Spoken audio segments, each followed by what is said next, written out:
আলহামদুলিল্লাহি রব্বিল আলামিন ওয়াসসালাতু ওয়াসসালামু আলা রাসূলিহিল কারীম নবিয়িনা মুহাম্মদ ওয়া আলা আলিহি ওয়া আহলি বাইতিহি ওয়া আসহাবিহি আজমাইন ইলা ইয়াউমিদ্দিন। আম্মা বাদ। আজকে শিরক কতটা ভয়ঙ্কর হতে পারে সেই বিষয়ে একটু আলোচনা করার চেষ্টা করব ইনশাআল্লাহ তাআলা। তার আগে সংক্ষেপে এটা বলে রাখি যে শিরক কি।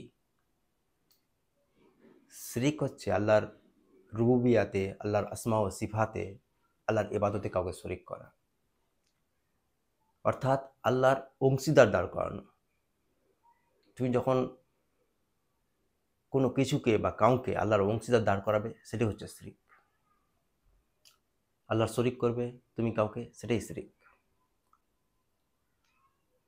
শিরক নিয়ে বিস্তারিত আলোচনা অন্য কোনো দিন করবো ইনশাআল্লাহ তাআলা। আজকে শিরক কতটা ভয়ঙ্কর হতে পারে, যে ব্যক্তি শিরকের সঙ্গে জড়িত এবং শিরকের সঙ্গে জড়িত থেকেই সে মৃত্যুবরণ করবে, শিরক থেকে তওবা না করে সে মৃত্যুবরণ করবে, তার জন্য আখিরাতে কতটা ভয়ঙ্কর অবস্থা হতে চলেছে, তার আখিরাত কতটা বিপজ্জনক হতে চলেছে, সেই বিষয়ে কিছু আলোচনা করার চেষ্টা করবো ইনশাআল্লাহ তাআলা। আল্লাহ তাআলা পবিত্র কোরআনের সূরা লুকমান সূরা নম্বর 31-এর 13 নম্বর আয়াতে উল্লেখ করেছেন, ইন্না শিরকা লাযুলমুন আযীম, নিশ্চয় শিরক হচ্ছে মহাপাপ। শিরক হচ্ছে একটা আজিম জুলুম, আজিম তরিন গুনাহ, অপরাধ। আর এই মহাপাপ কত বড় পাপ, এটা এত বড়ই মহাপাপ যে এই গুনাহ আল্লাহ কখনোই ক্ষমা করবেন না। আল্লাহ তাআলা পবিত্র কোরআনে সূরা নিসা সূরা নম্বর 4 আয়াত নম্বর 48 এবং আয়াত নম্বর 116-তে উল্লেখ করেছেন, ইন্নাল্লাহা লা ইয়াগফিরু আইয়ুশরাকা বিহি, ইন্নাল্লাহা লা ইয়াগফিরু আইয়ুশরাকা বিহি, যে আল্লাহ তাআলা নিশ্চয় আল্লাহ তাআলা এই গুনাহ কখনোই ক্ষমা করবেন না যে কেউ তার অংশীদার দাঁড় করাবে, কেউ তার শরীক করবে। ওয়া ইয়াগফিরু মা দুনা যালিকা লিমান ইয়াশা, আর এছাড়া অন্য যে কোনো গুনাহ যার জন্য ইচ্ছা ক্ষমা করে দেবে।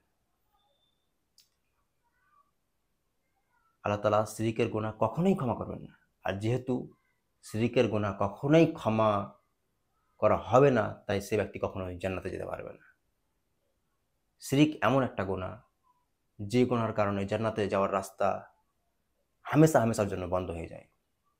জান্নাত ওই ব্যক্তির উপরে হারাম হয়ে যায় যে শিরক করা অবস্থায় দুনিয়া থেকে বিদায় নিয়েছে, তওবা না করেই। আল্লাহ তাআলা পবিত্র কোরআনের সূরা মাইদা সূরা নম্বর 5 আয়াত নম্বর 72 উল্লেখ করেছেন, ইন্নাহু মান ইউশরিক বিল্লাহ, যে কেউ আল্লাহর সঙ্গে শরীক করে, নিশ্চয় যে কেউ আল্লাহর অংশীদার দাঁড় করায়, ফাকাদ হাররামাল্লাহু আলাইহিল জান্নাহ, তো এমন ব্যক্তির উপর আল্লাহ তাআলা জান্নাতকে হারাম করে দিয়েছেন, অর্থাৎ সে ব্যক্তি কখনোই জান্নাতে যাবে না। ওয়া মাওয়াহুন নার ওয়া মা লিয-যালিমিনা মিন আনসার, আর এদের ঠিকানা হচ্ছে জাহান্নাম, আর এরকম জালিমদের কোনো সাহায্যকারী নেই। অর্থাৎ কেউ তাকে সাহায্য করার ক্ষমতা রাখবে না যে তাকে সাহায্য করে জাহান্নাম থেকে বের করে নিয়ে জান্নাতে যাবে না। তার জন্য আল্লাহ তাআলা জান্নাতকে হারাম করে দিয়েছেন, সে আবাদি আবাদি জাহান্নামে থাকবে, কখনোই শিরকের গুনাহকে মাফ করা হবে না।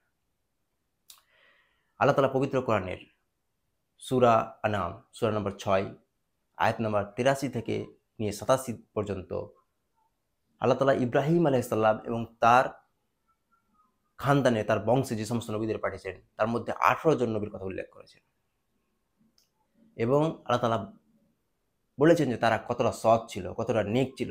আল্লাহ তাআলা তাদেরকে কিভাবে হেদায়েত দিয়েছিলেন এবং তাদের উপর কিভাবে নিয়ামত দান করেছেন আল্লাহ তাআলা।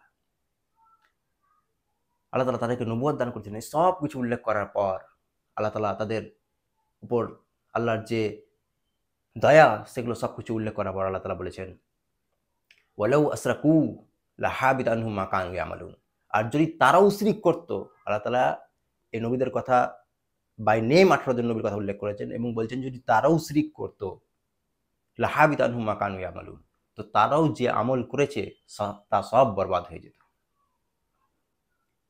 আর এই একই কথা আমাদের নবীর ক্ষেত্রেও বলা হয়েছে। আল্লাহ তাআলা পবিত্র কোরআনের সূরা জুমার সূরা নম্বর 39-এর 65 নম্বর আয়াতে উল্লেখ করেছেন, ওয়ালাকাদ উহিয়া ইলাইকা, আমি তোমার প্রতি এই ওহী করেছি, ওয়া ইলাল লাযিনা মিন ক্বাবলিকা, আর তোমার পূর্বের সমস্ত নবীর প্রতি এই ওহী করেছি, কি লা ইন আশরাকতা, যদি তুমিও শিরক করো। আল্লাহ তাআলা বলছেন যে হে মুহাম্মদ সাল্লাল্লাহু আলাইহি সাল্লাম, তোমার প্রতি আর তোমার আগে সমস্ত নবীর প্রতি এই ওহী করা হয়েছে, যদি তুমিও শিরক করো লা ইয়াহবাতান্না আমালুকা ওয়া লা তাকুনান্না মিনাল খাসিরিন। তো তোমারও সমস্ত নেক আমলকে বরবাদ করে দেওয়া হবে, তোমারও সমস্ত আমলকে বরবাদ করে দেওয়া হবে এবং তুমিও ক্ষতিগ্রস্তদের মধ্যে অন্তর্ভুক্ত হয়ে যাবে।